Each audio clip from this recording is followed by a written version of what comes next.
Francis, avant d'expliquer un petit peu ce que je te demandais de dire, mais tu nous présenteras rapidement l'Alternative Mutualiste parce que c'est pas connu de tous et c'est quand même notre structure politique chez nous à Serena Mutuelle. Hein. On y a adhéré il y a à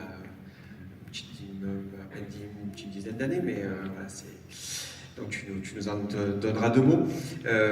Depuis la création de la sécurité sociale, une certaine mutualité s'est opposée à sa création. Une autre mutualité à laquelle on appartient, dite ouvrière ou des travailleurs, elle, c'est au contraire à accompagner cette création. Et elle s'en est inspirée. Mais aujourd'hui, on a beaucoup de dérives dans la mutualité. Jean-Marie en a fait part. Il y a des votes qui vont à l'encontre du bien fondé de la sécurité sociale. L'idée, je souhaiterais que tu nous dises un petit peu les dernières étapes de ces évolutions-là et les dérives qui ont eu lieu dans la mutualité depuis sa création à aujourd'hui. Oui, bien sûr. Alors, bonsoir à tous. Depuis ses origines, il y a toujours eu deux tendances en mutualité.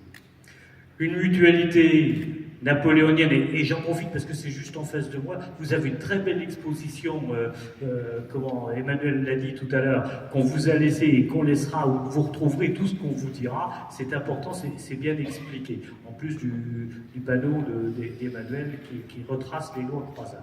Il y a toujours eu deux tendances en mutualité. Une mutualité napoléonienne, bourgeoise, qui faisait des dons, qui était plus sur la charité.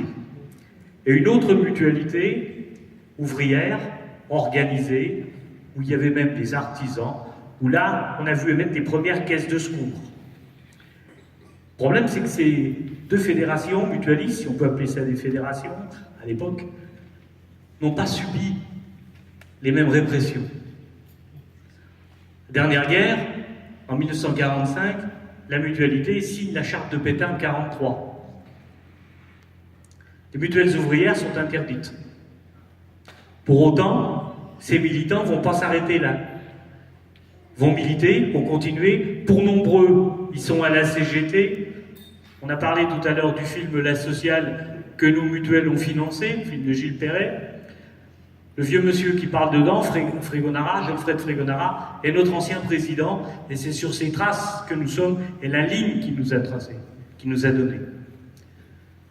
Cette mutualité, certes, elle a été dissoute, mais très vite, quand Croizat arrive en 45-46, ces militants sont là et vont aider à bâtir toutes les caisses.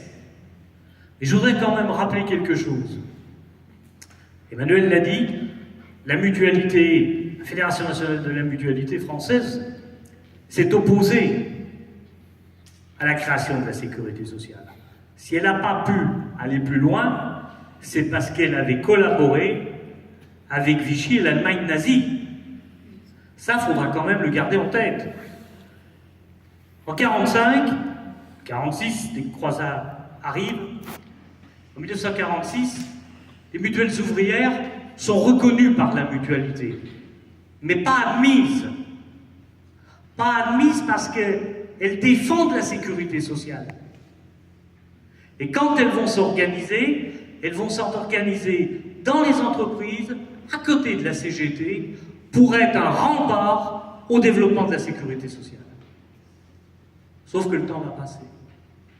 De la FNMO, Fédération nationale des mutuelles ouvrières, on va passer à la Fédération nationale des travailleurs, et puis en 1985, la Fédération des mutuelles de France.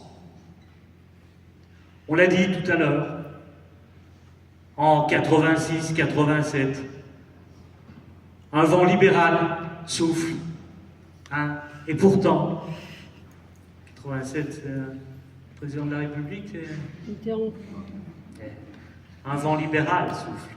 Et y compris les dirigeants de la Fédération des mutuelles de France s'imaginent secrétaire d'État, peut-être ministre, qui sait.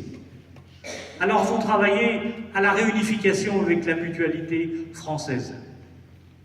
Et ça, pour les véritables mutuelles de travailleurs, c'est pas possible. En 2002, ce rapprochement va s'opérer, ça passera à une courte majorité, 51-49, et les 49 refuseront l'intégration de la mutualité. Bon nombre, c'est le cas de Serena, j'ai cru comprendre, ne suivront pas. Mais c'est le cas de beaucoup d'autres mutuelles en France. Ne suivront pas et très vite vont commencer à réfléchir parce qu'il faut continuer l'héritage qui nous a été laissé et que nos anciens ont laissé à travers les camarades syndicalistes qui se sont battus et qui étaient mutuelles ouvrières. Donc en 2005, on fêtera dans 15 jours, j'espère que vous serez là, on fêtera les 20 ans d'Alternative Mutualiste. Nous avons donc créé l'Union Nationale Alternative Mutualiste, qui n'est pas une fédération, mais qui est simplement un courant de pensée politique, où nous affichons clairement, pour nous, la seule mutuelle qui doit exister, c'est la sécurité sociale. Et c'est pas discutable. C'est une sécurité sociale où on revient sur les fondamentaux de 45, c'est-à-dire élection, caisse unique, et surtout le financement par la cotisation sociale. Ça, c'est pas négociable. On ne peut pas avoir 80 milliards d'évasion fiscale.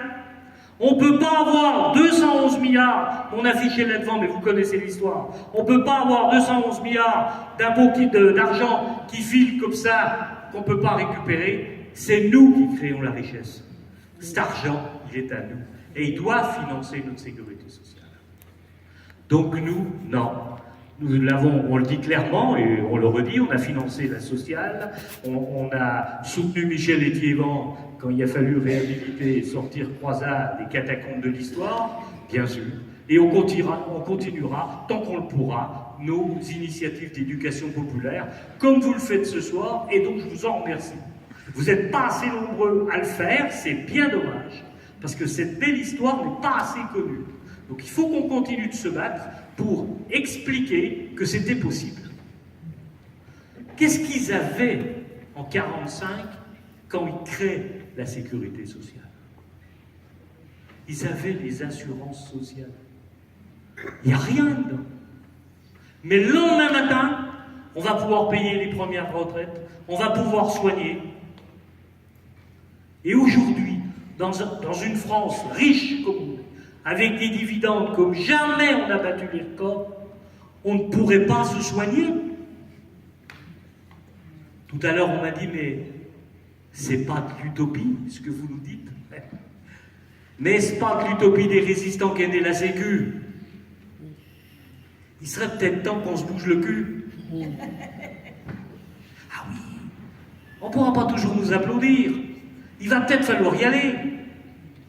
Ça s'appelait la double besogne. C'est-à-dire qu'ils militaient et en plus ils travaillaient sur le développement de l'activité politique. J'ai répondu à tes questions.